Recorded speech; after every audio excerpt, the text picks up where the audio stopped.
वीरेंद्र सिंह। देखिए, जो भक्ति एंड सूफी ट्रेडिशन वाले में आप लोगों को कराए थे, उसमें आगे हम लोग देखते हैं।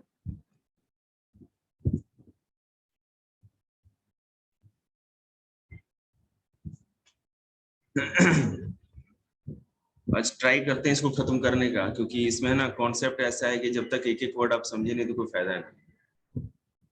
देख,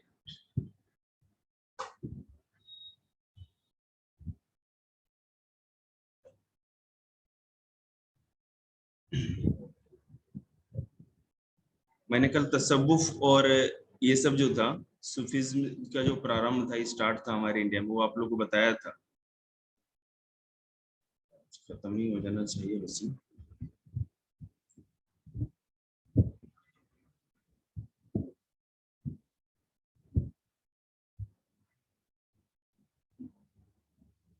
खानकाह और सिलसिला आप लोग समझ गए होंगे, ठीक है ना। अब जैसा कि मैंने आपको बताया था कि सूफीज्म में जो सिलसिला था वो एक चैन था, कड़ी था, बाद में लिखा, एक कड़ी था। और वो कड़ी किस तरह से कि जो रिलीजियस या स्पिरिचुअल टीचर होते थे, जो आध्यात्मिक गुरु होते थे, और उनके डिसिपल मतलब कि शिष्य या चेले होते थे, उनके बीच में जो रिश्ता होता था या बीच में जो कम्युनिकेशन होता था, संपर्क होता था, उसी को सिलसिला कहा जाता था। आगे जाके इस सिलसिला के नाम पे ही अलग अलग सिलसिला हो गए, ठीक है, बहुत सारे सिलसिले हो गए। जैसे मान लो मैं आपको बता रहा हूँ, जितने पंथ या कल्ट थे ना, उसी को सिलसिला कहा जाने लगा। तो अगर आप इंडिया में या इंडिया के बाहर, ठीक है, जो सिलसिले थे जितने भी, मतलब सूफी संत के, सूफियों के या सूफिज्म के जितने भी कल्ट या पंथ थे, वो उनके जो भी फाउंडर थे या जो हेड थे, जिन्होंने वो स्टार्ट किया था, जन्मजाता या थे, या है ना, या जो फादर ऑफ सूफिज्म थे उस कल्ट के, उन्हीं के नाम पे किया गया। जैसे मैं आपको बताऊं, the Chishtis in the subcontinent. अब ये जो चिश्ती सिलसिला था, इसके हेड तो कोई दूसरे थे, लेकिन मोइनुद्दीन चिश्ती इसके सबसे प्रमुख या सबसे फेमस एक सेंट हुए और साधु हुए। अब देखिए, of the groups of Sufis who migrated to India in the late 12th century, the Chistis were the most influential. This was because they adapted successfully to the local environment and adopted several features of Indian devotional tradition. अब Sufism जो थे, अधिकतर जो भी सूफी पंथ के लोग थे, वो भारत में 12वीं शताब्दी की लास्ट में।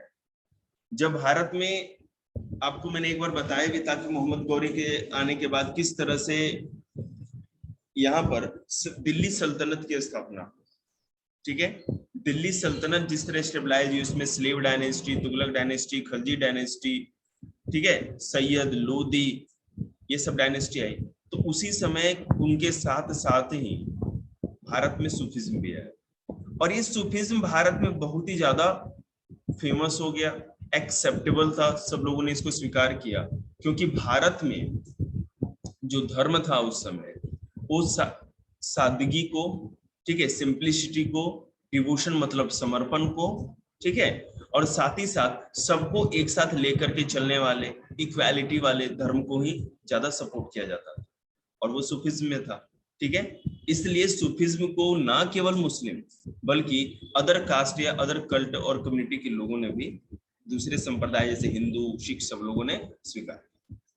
लाइफ इन द चिश्ती खानकाह, आपको मैंने बताया था खानकाह क्या होता है। खानकाह वो मठ या आश्रम होता था जहां पर सारे सूफी संत रहते थे और अपने शिष्यों के साथ रहते थे। तो देखिए, the khanqah was the centre of social life. We know about Sheikh Nizamuddin हॉस्पी, 14th century, on the bank of the river Yamuna in Gyaspur, on the outskirts of what was then the city of Delhi. It Sheikh Nizamuddin है ये। अच्छा, आपने ये निजामुद्दीन औलिया, ये Hazrat Nizamuddin railway station का नाम दिल्ली में सुना होगा, यहाँ दिल्ली में है, साउथ दिल्ली में। ये जो हजरत निजामुद्दीन जो है, एक बहुत बड़े सूफी संत, चिश्ती सूफी संत। ये मोइनुद्दीन चिश्ती, जो चिश्ती संप्रदाय में सबसे फेमस जो सूफी संत हुए, मोइनुद्दीन चिश्ती, उनके शिष्य थे, ठीक है। और ये दिल्ली में यमुना नदी के किनारे ये निजामुद्दीन औलिया का दरगाह है। It comprised several small rooms and a big hall where the inmates and visitors lived and prayed. यहाँ पर ये जो चिश्ती खानकाह था दिल्ली में अभी जो है, वहां पर क्या है कि एक तो बहुत सारे कमरे बने हुए हैं जिसमें कि सूफी धर्म के जो भी गुरु शिष्य हैं वो लोग रहते थे। अगर कोई बाहर से आता था डिवोटी, मतलब कि पूजा करने के लिए या तीर्थयात्री आते थे, तो उनके रहने के लिए भी जगह थी, उनके रह के रुक करके प्रार्थना करने के लिए भी जगह बनी हुई थी, ठीक है।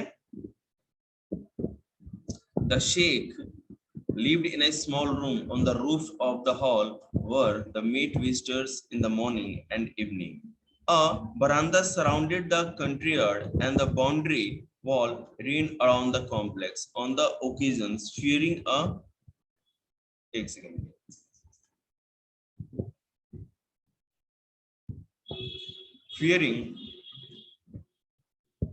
fearing a Mongol invasion, people from the neighboring areas flocked into the Khanqa to seek refuge. ठीक है, देखिए क्या हुआ, ये जो पूरा का पूरा खानकाह था, मतलब कि एक आश्रम या मठ था, इसके चारों तरफ बाउंड्री भी बनी हुई थी। एक छोटे से कमरे में जो शेख होते थे वो रहते थे, और सुबह और शाम विजिटर्स जो भी आते थे, तीर्थयात्री या जो भी दर्शनार्थी, उनको दर्शन देते थे, ठीक है। साथ ही साथ आसपास में जब मंगोलों का अटैक हुआ था दिल्ली पे, मंगोल आए भारत पे अटैक किया उन्होंने, तो आसपास के लोगों ने इस खानकाह में आश्रम में आके शरण भी ली थी अपनी जान बचाने के, ठीक है। आप देख सकते हैं major teachers of the Chishti silsila, आपको दिख जाएगा। शेख मोइनुद्दीन चिश्ती 1235 में अजमेर में आए, दरगाह है उनका। ख्वाजा कुतुबुद्दीन बख्तियार काकी 1235 में, ये दिल्ली में ही इनका कब्र है। शेख फखरुद्दीन गजे शंकर, ठीक है, गंज ए शंकर 1265 में अजोदान, ये पाकिस्तान में इनका है। शेख निजामुद्दीन औलिया 1325 में दिल्ली में, यही निजामुद्दीन औलिया में इनका दरगाह है, ठीक है। और शेख नसरुद्दीन चिराग दिल्ली, ये 1356 में आए और ये दिल्ली में थे। तो ये सारे के सारे जो फेमस चिश्ती सिलसिला के जो सेंट थे या गुरु थे, रिलीजियस टीचर थे, वो सारे के सारे आप लोग याद कर लीजिएगा अच्छी तरह से, ठीक है, इससे क्वेश्चन आ सकता है।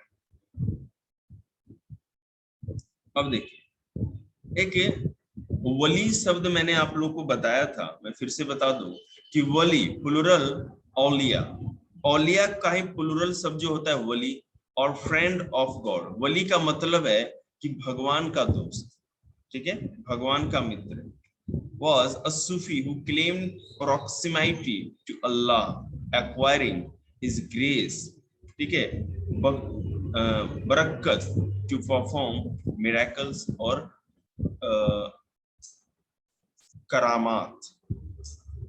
मिरेकल चमत्कार को फारसी या अरबी में करामात कहते, नहीं करामात कर दिया, वो वाली बात।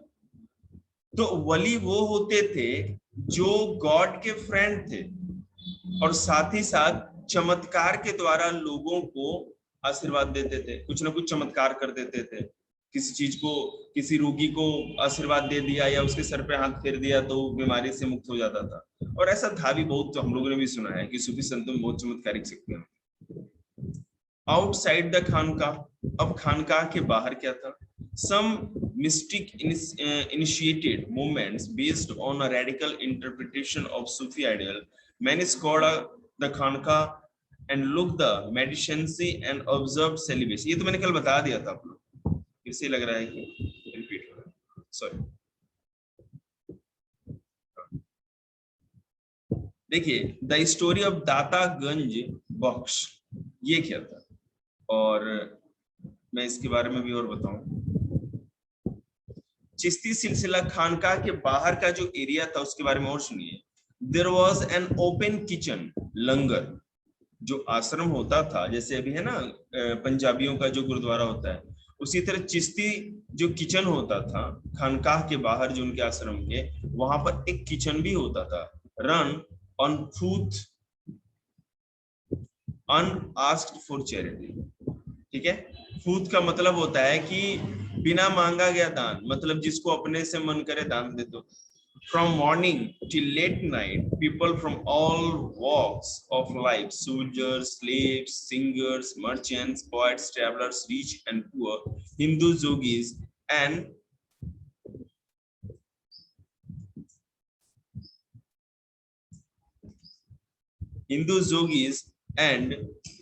Kalandar came seeking discipleship, emulates for healing and the intersection of the Sikh in various matters. अब ये जो किचन था ना, ये खानकाह जो था, वहाँ किचन था, लंगर लगती थी, खाना पकता था, और क्या अमीर क्या गरीब, कोई किसान हो, कोई व्यापारी हो आता जाता, या मान लो कोई सिपाही हो, सोल्जर हो, सब लोग आकर के यहाँ खाना खाते। अब सब लोग इकट्ठा होते थे तो सब लोग बातचीत भी करेंगे, संपर्क भी होगा, और यहाँ पर जो सूफी शेख होते थे, गुरु होते थे, उनसे मिलने के लिए जो हिंदू जोगी या साधु होते थे वो भी आते थे, और अलग अलग मुद्दों पे बहुत जो गूढ़ बातें होती थी, ठीक है ना, उनके ऊपर यहाँ पे मंत्रणा भी होती थी और डिस्कशन भी होता था, ठीक है। Sheikh Nizamuddin appointed several spiritual successors and deputed them to set up hospices in various parts of the Safar.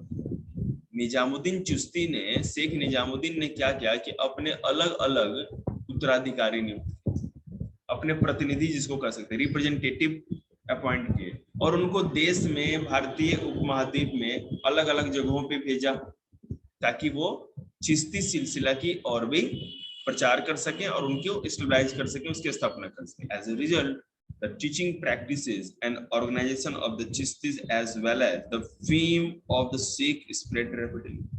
और जिसके चलते, इस प्रचार के कारण या एडवर्टाइजमेंट के चलते, चिश्ती सिलसिला और साथ ही साथ निजामुद्दीन चिश्ती, इन दोनों का नाम और जो नेम और फेम था वो बहुत ज्यादा स्प्रेड और बहुत ज्यादा फैला। This is turn drew pilgrimage to his shrine and also to the shrine of the spiritual ancestors. अब इससे क्या हुआ कि लोगों ने इनके बारे में सुना, बहुत सारे लोगों को पता चला कि ऐसे चमत्कारिक पुरुष हैं, साधु हैं, संत हैं, मुद्दीन चिश्ती, देश दुनिया में, देश के दूर दूर की जगहों को पता चला लोगों को, और लोगों के तो पता ही कि धर्म को लेके कितने सीरियस होते हैं, तो सब लोग आते थे यहाँ पर, और इनके साथ साथ इनके जो पूर्वज थे और जितने भी लोग थे वो सारे के सारे लोग यहाँ के दर्शन करते थे। चिश्ती डिवोशनलिज्म, जियारत एंड कव्वाली। अब देखो, जो चिश्ती लोग होते थे, जियारत मतलब होता है कि समर्पण, किस तरह से अपनी भावनाओं को व्यक्त करना, भगवान की पूजा करना, प्रार्थना को जियारत करना, और कव्वाली, तो चिश्ती लोग अपना डिवोशन या समर्पण भगवान के प्रति, ठीक है, जियारत या कव्वाली के द्वारा दिखाते थे। देखो, जियारत एंड कव्वाली, पिलग्रिमेज कॉल जियारत, पिलग्रिमेज को जियारत कहा जाता है, तीर्थ यात्रा को जियारत कहा जाता था, ठीक है, तीर्थ यात्रा को जियारत कहा जाता था। Two terms of Sufi saint is prevalent all over the Muslim world. जियारत, जियारत इक्वल टू तीर्थ यात्रा, ठीक है, तो जियारत मतलब तीर्थ यात्रा या पिलग्रिमेज को कहा जाता था। यहाँ पे पूरे मुस्लिम वर्ल्ड से दूर दूर से लोग सूफी संतों की दरगाह पर, टॉम मतलब दरगाह, यहाँ पर उस दर्शन के लिए आते थे, पूजा के लिए आते थे, तीर्थ के लिए आते थे। This practice is an occasion for seeking the Sufis' spiritual grace, barakat. For more than several centuries, people of various creeds, for more than 7 centuries, people of various creeds, classes,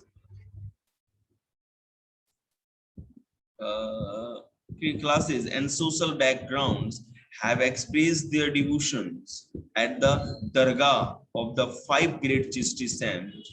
Amongst these, the most revered shrine is that of Khwaja Muinuddin, popularly known as Garib Nawaz.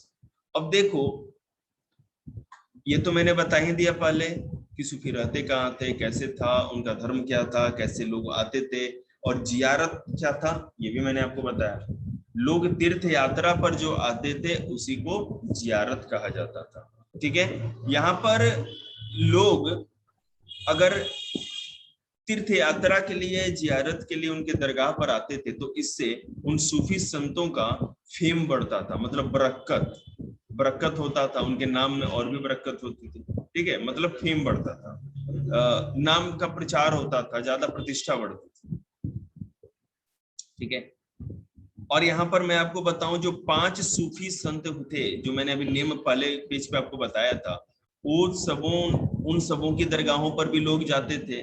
और इसमें सबसे अधिक famous Khwaja Moinuddin Chishti थे, जिनको कि गरीब नवाज भी कहा जाता था। ये क्वेश्चन आ सकता है, किस चिश्ती संत को गरीब नवाज कहा जाता था? ख्वाजा मोइनुद्दीन चिश्ती। मोइनुद्दीन चिश्ती इक्वल टू गरीब नवाज। और गरीब नवाज का मतलब कंफर्ट ऑफ द पुअर, मतलब कि गरीबों को राहत देने वाला। देखिए, गरीब Nawaz, the earliest textual references to Khwaja Muhyiddin's Dargah date of the 14th century. It was evidently popular because of the austerity and piety of its sake, the greatness of his spiritual successors, and the patronage of royal visitors. Muhammad bin Tughlaq was the first sultan to visit the shrine, but the earliest construction to house the tomb was founded in the late 15th century of Sultan Ghiyasuddin Khilji of Malwa. देखिए, ख्वाजा मुइनुद्दीन चिश्ती के बारे में तो बहुत सारी कहानियां हैं जो कि मैं बताना नहीं चाहूंगा अभी आपको, बस ये बता दूं कि बुक में क्या है। ख्वाजा मुइनुद्दीन चिश्ती जो थे, जब तुगलक डायनेस्टी, मोहम्मद बिन तुगलक डायनेस्टी का एक किंग था, सुल्तान था, तो जब ये यहाँ पर आया ख्वाजा मुइनुद्दीन चिश्ती की दरगाह को देखने के लिए, यहाँ पर मिलने के लिए, तो उसने यहाँ पे एक छोटा सा टोम टाइप का बनवाया। लेकिन जो मेन जो था टोम, और ज्यादा जो, अब मैं ख्वाजा मुइनुद्दीन चिश्ती की दरगाह पे गया हूँ अभी, जी अजमेर में था, अजमेर में मेरा पेपर था तो मैं घूम के भी आया। ठीक है, तो लेट 15th सेंचुरी में सुल्तान गियासुद्दीन खलजी जो थे मालवा के, उन्होंने इसको पूरा बनवाया था। Since the shrine was located on the trade route linking Delhi and Gujarat, it attracted a lot of travelers. ये दिल्ली से गुजरात जाने वाले व्यापारिक मार्ग पर पड़ता था, ट्रेड रूट पर, जिससे कि जितने भी व्यापारी जाते थे यहाँ होते हुए जाते थे, दर्शन करते हुए जाते थे। By the 16th century, the shrine had become very popular. In fact, it was the spirited singing of pilgrims bound for Ajmer that inspired Akbar to visit the tomb. He went there 14 times, sometimes 2 or 3 times a year, to seek blessing for new conquest, fulfillment of vows, and the birth of son. He maintained this tradition until 1580. Each of these visitors was celebrated by generous gifts which were recorded in imperial documents. For example, in 1568, he offers a huge cauldron deg to facilitate cooking for pilgrimage. ठीक है, he also had a mosque constructed within the compound of the dargah.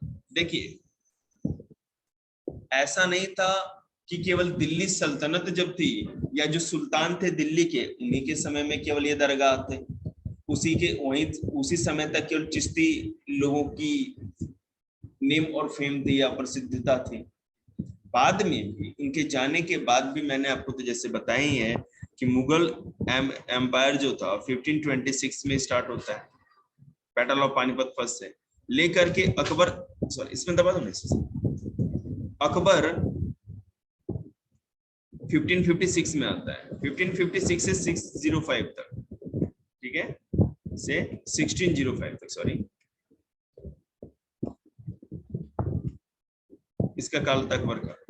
तो अकबर के समय भी चिश्ती सिलसिला बहुत famous था। अकबर खुद भी पर्सनली भी बहुत ज्यादा चिश्ती, मोइनुद्दीन चिश्ती को मानता था। हालांकि वो तो मर चुके थे, लेकिन उनकी दरगाह पे जाना और ये सब उसको बहुत अच्छा लगता था।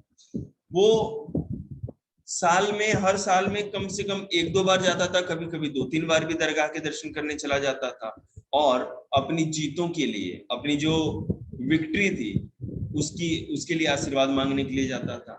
और साथ ही साथ इसको कोई बेटा नहीं हो रहा था, ठीक है ना, बहुत सालों के बाद, तो उसके लिए भी जाता था। तो साथ ही साथ यहाँ तो जाता ही था, आगे फतेहपुर सीकरी में ख्वाजा मोइनुद्दीन चिश्ती के ही एक डिसिपल या शिष्य थे, सलीम चिश्ती। तो ये वहां पर जाता है, अकबर नंगे पांव जाता है, और पूरा रेगिस्तान, आगरा से 30 या 32 किलोमीटर पड़ेगा, मैं वहां पर भी गया, कहाँ, फतेहपुर सीकरी। तो वहां तक वो पैदल जाता गया, और वहां पर सलीम चिश्ती ने से दर्शन हुए, उसने आशीर्वाद दिया। और वहीं पर क्या कहते हैं, फतेहपुर सीकरी में ही जहांगीर का जन्म हुआ था। इनके ही एक जो रुकने का जो जगह नहीं होता था विजिटर्स का, तो वहीं पे अकबर रानी भी रुकी हुई थी, तो वहीं पर सलीम का जन्म हुआ था, उन्हीं के दरगाह, ठीक है। और सलीम चिश्ती के नाम पे ही अकबर ने अपने इस हुए बेटे का नाम, जो बाद में जहांगीर हुआ, सलीम ही रखा। समझ रहे बात?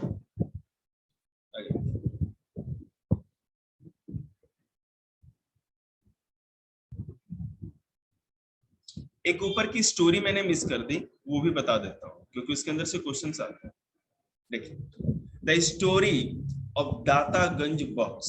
ये दातागंज बॉक्स क्या थे और इनकी कहानी क्या थी? देखिए, अरे रुको यार, तुम क्यों हर बार लिख देती हो?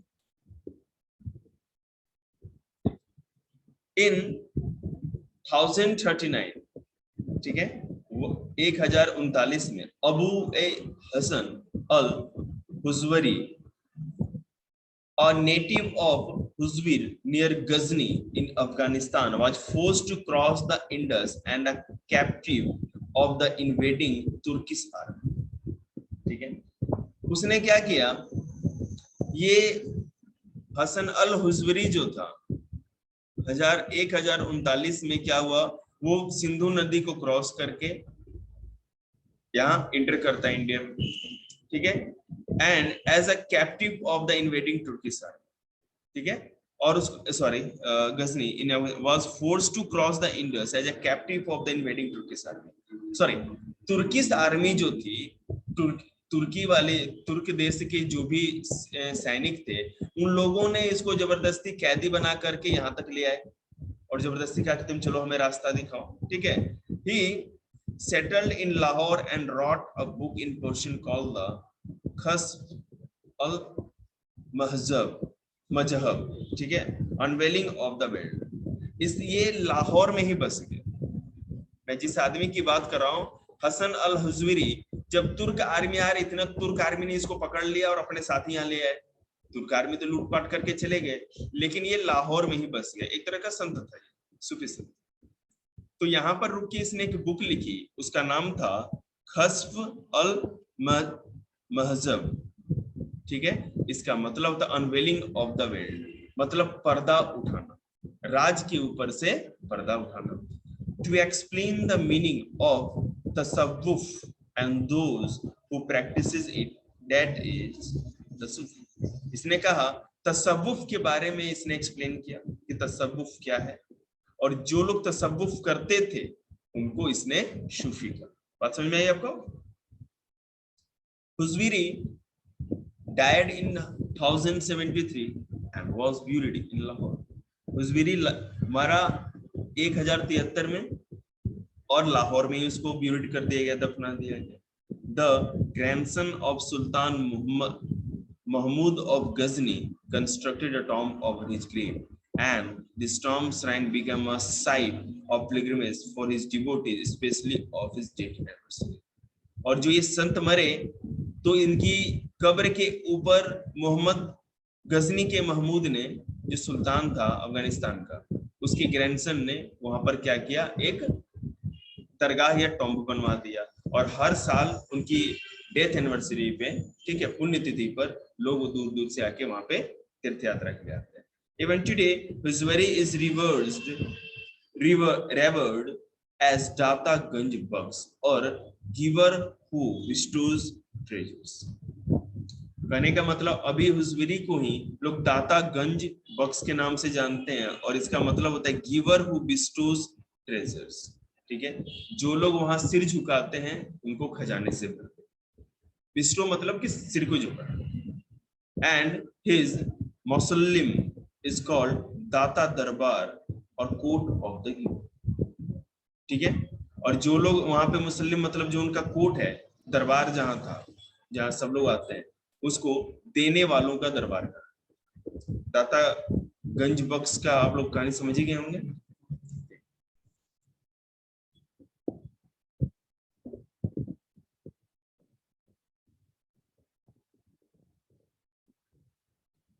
देखिए the lamp of the entire land, ठीक है, पूरी धरती की ज्योति, ये क्या था?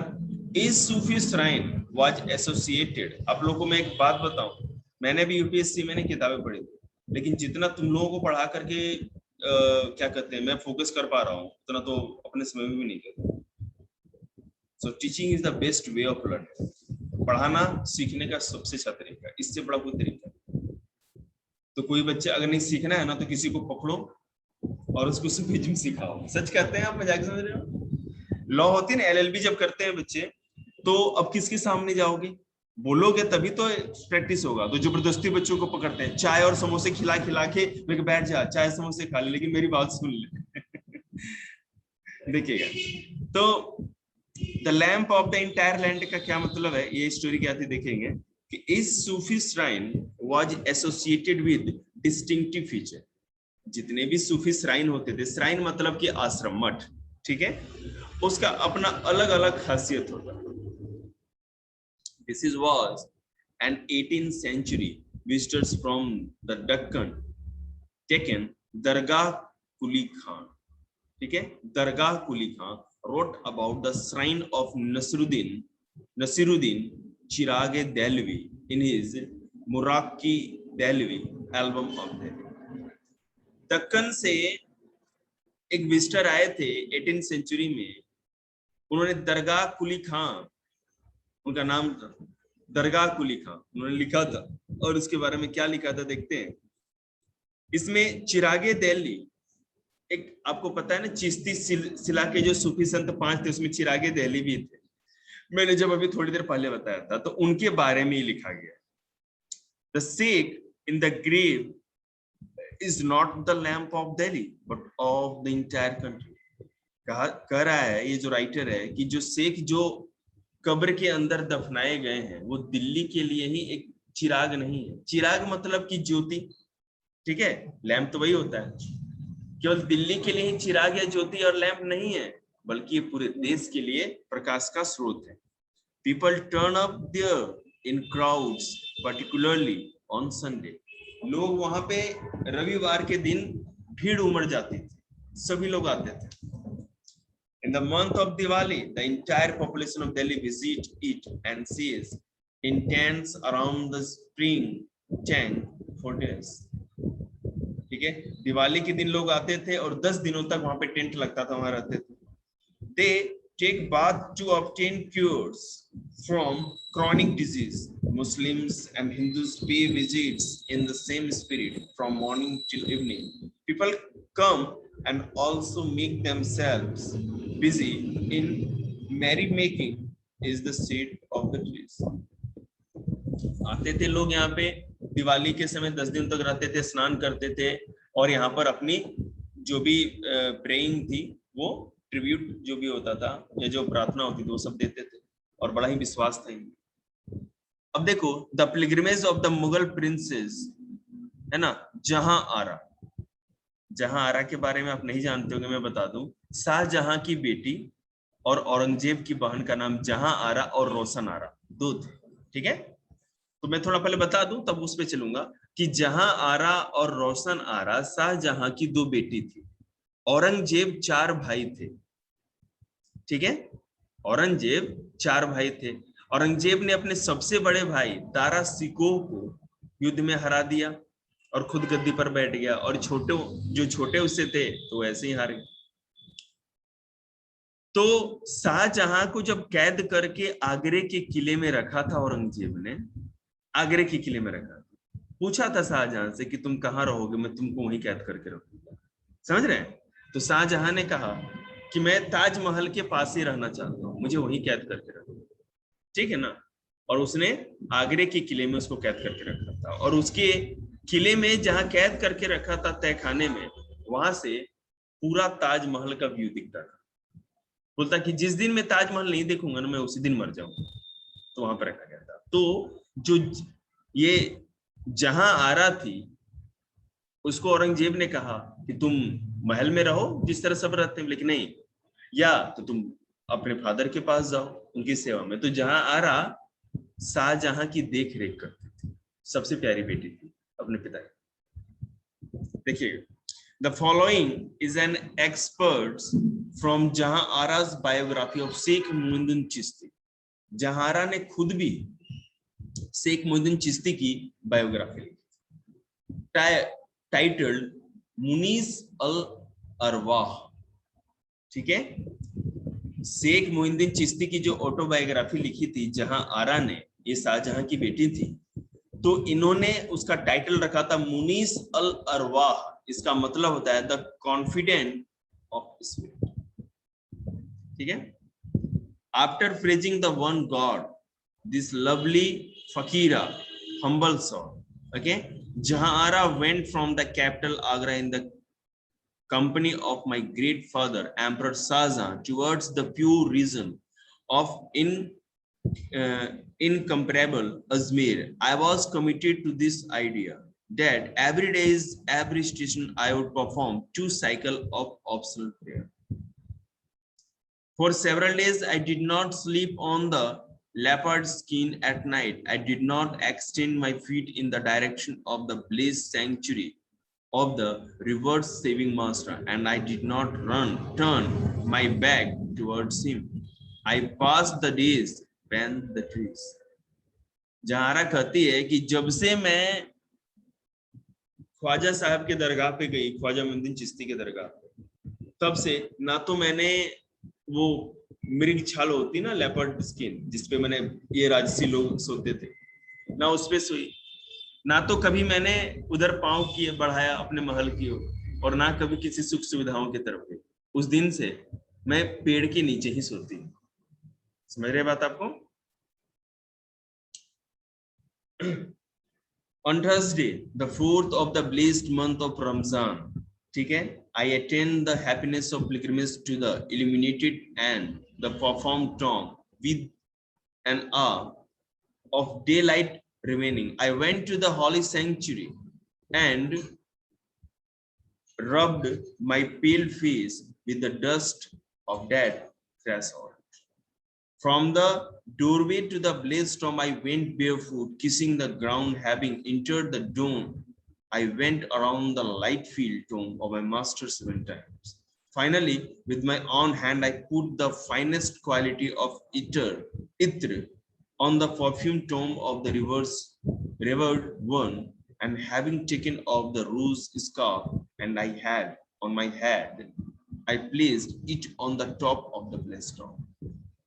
ये जहां आरा कह रही है कि जिस समय वो सूफी संत मोइनुद्दीन चिश्ती की दरगाह पर गई, ठीक है, तो किस तरह से प्रेइंग की वहां पर, कैसे जियारत मतलब क्या होता था दीपांशी? जियारत का मतलब क्या होता था?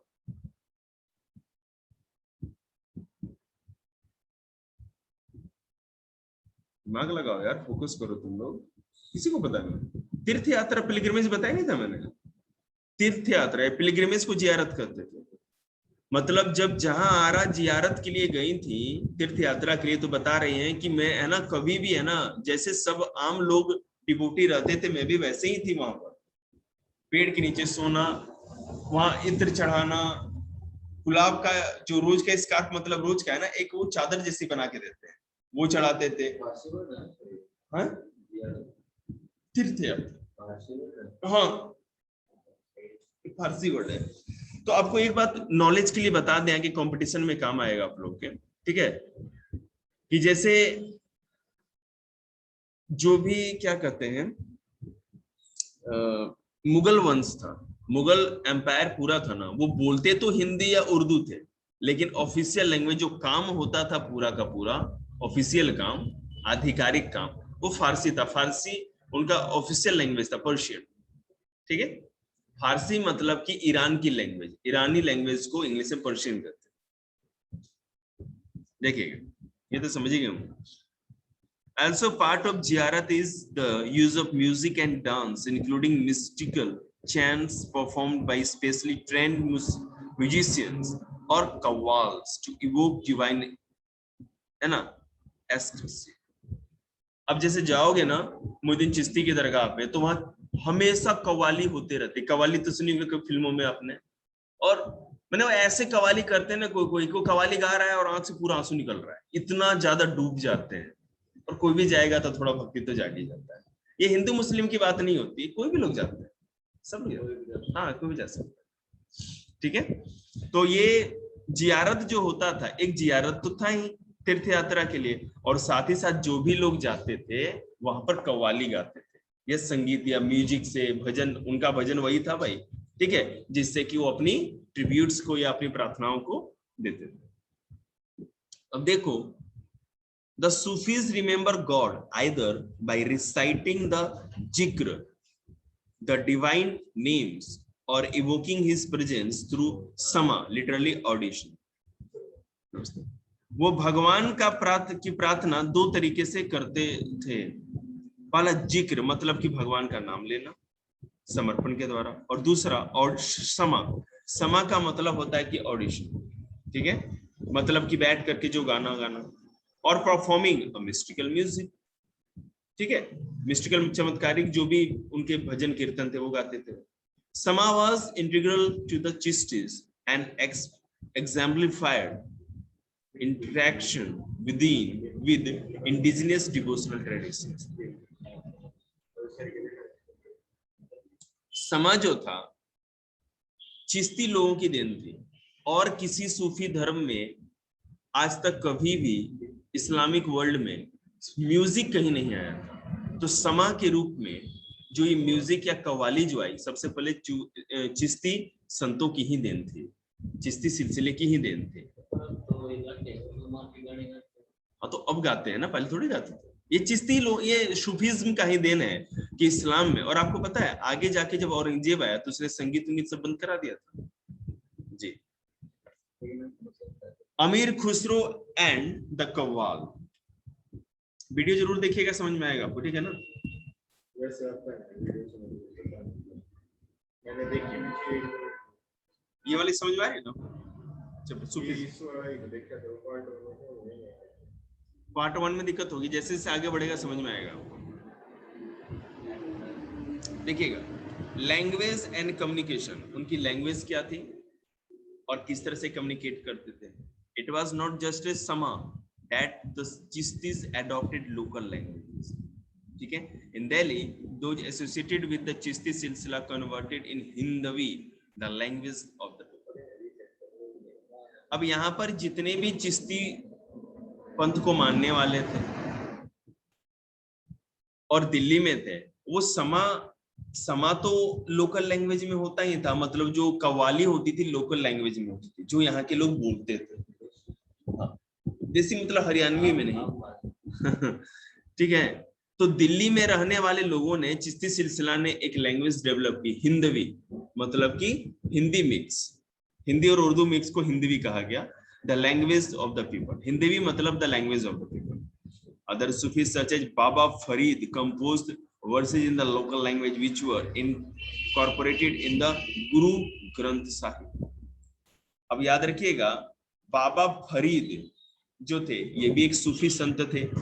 इन्होंने जो भी कंपोज किया, जितने भी चीजें लिखी, भजन लिखे हो या कव्वाली लिखी हो, वो गुरु ग्रंथ साहिब, मतलब कि जो गुरु नानक देव का सिखों का जो ग्रंथ है उसमें भी लिया गया है, याद रखिएगा। और आपको जहां तक कि मैं बता दूं, अगर भूल गए हो तो सिख धर्म की स्थापना बहुत बाद में हुई थी। अकबर के समय में गुरु नानक देव ने सिख धर्म की स्थापना की थी, और अकबर का काल मैंने बताया था 1556 से 1605 तक था। उसी के समय अकबर गुरु नानक देव थे। ठीक है, तो बाद में बाबा फरीद ने जो कंपोज किया था, जो रचनाएं रची थी, वो सिखों के पवित्र ग्रंथ गुरु ग्रंथ साहिब में भी शामिल किया गया। Yet other compose long poems और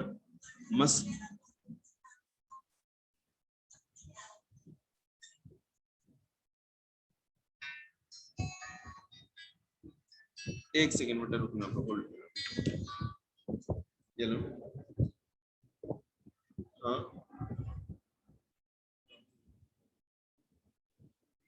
बेटा, बॉडी मूवमेंट में ऑब्जेक्टिव सारे कर लेना, और जो भी जॉइंट्स जितने भी हैं, ठीक है ना, उसके जॉइंट्स बोन्स जितने हैं उसके सारे डेफिनेशन अच्छे से याद करें। पीडीएफ तो भेज रखा है बेटा, चैप्टर देखो ग्रुप पे है।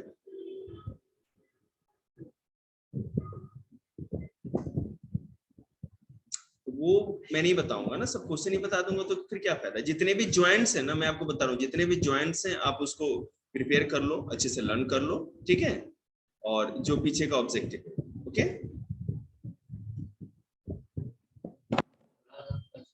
बच्चे पढ़ने पे बहुत फोकस कर रहे हैं आजकल, देखिएगा मेरा कैसे रे मत करिए, मेरा पूरा क्लास लेने, इससे कर लेना, नहीं है तेरे पास नेट बंद करो अपना, अरे ले ले कोई, चल देखो भाई, कुछ ना पड़े रहते हैं, 8 बजे तक है ना, 10 MB भी नहीं बचती हमारी, देखिए।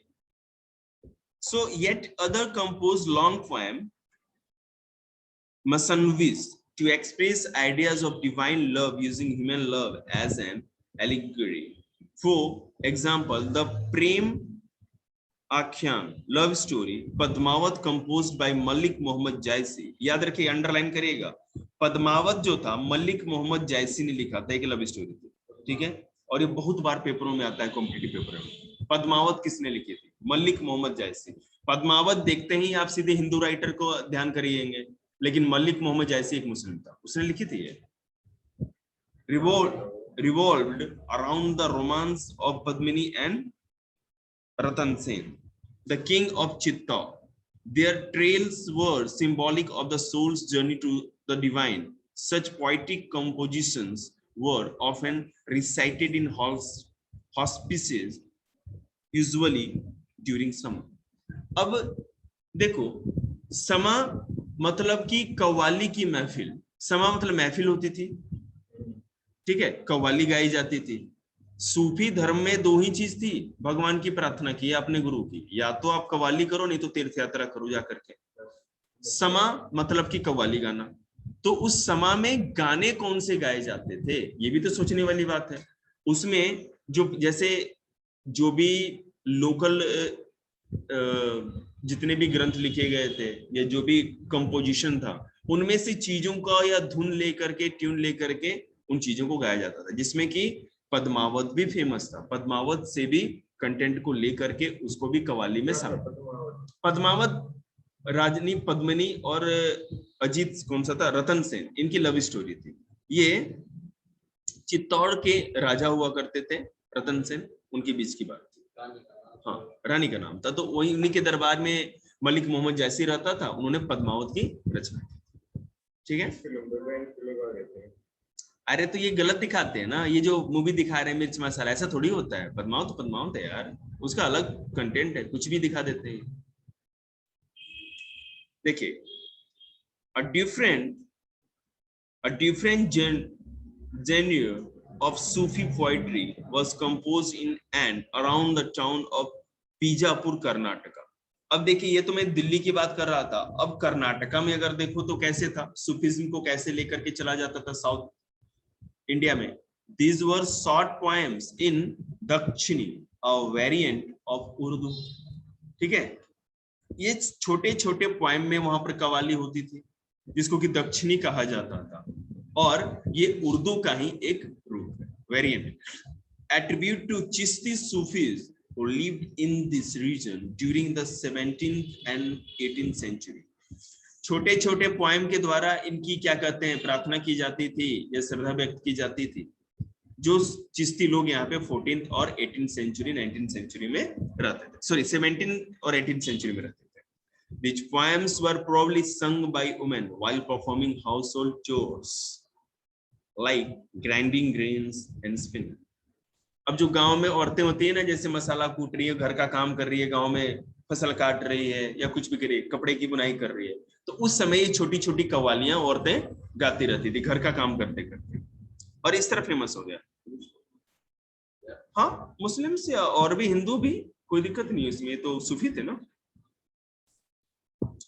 Other compositions were in the form of यूरियामा, क्या लिखा है यार, एल है या हाँ, लूरीनामा, और हिंदी की बुक है क्या, पता नहीं क्या लिखा हुआ है.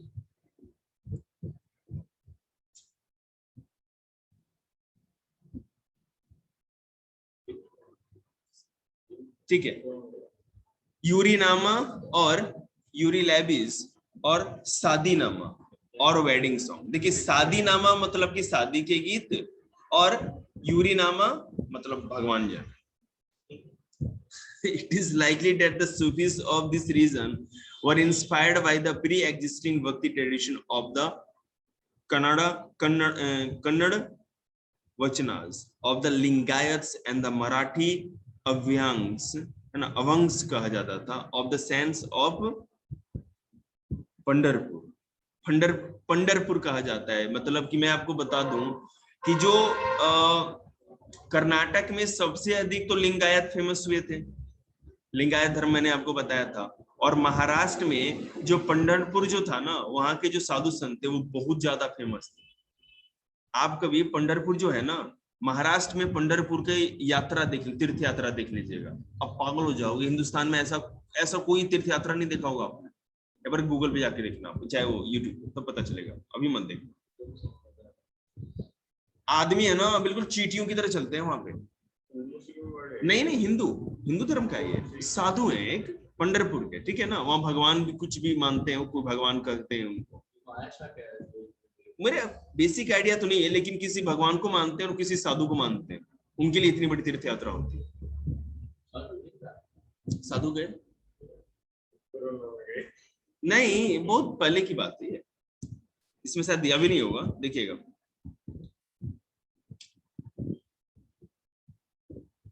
ये याद रखिएगा, अगर पंढरपुर नाम आ गया तो याद रखिएगा मराठी है ना, अभंग थे मराठी, हाँ महाराष्ट्र मराठी थे. It is through this medium that the Islam gradually gained a place in the village of the Deccan. और इस तरह से इनके द्वारा क्या हुआ कि that Islam gradually gained a place in the villages of the Deccan. और इस तरह से साउथ इंडिया में, दक्कन में इस्लाम धीरे धीरे पांव पसारता है सूफिज्म के द्वारा. ठीक है,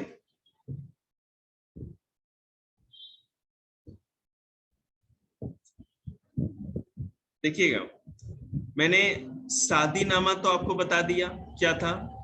अब एक वर्ड और आया है, वो है चक्रनामा. ठीक है,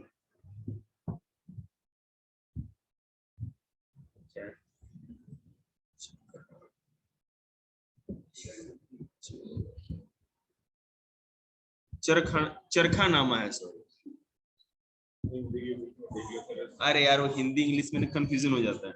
चरखा नामा का मतलब है स्पिनिंग व्हील. चरखा तो स्पिनिंग होता है ना, कपड़े की वो सूत काटते हैं, तो चरखा बुनते समय, मतलब चरखा चलाते समय, सॉरी, जो गाना गाया जाता था उसी को चरखा नामा कहा गया. आज यहीं तक, ठीक है ना, आज क्लास एंड करते हैं और बाकी जो है बाद में करा देंगे. कल ये तो कंप्लीट हो ही जाएगा, लंबा चला चैप्टर लेकिन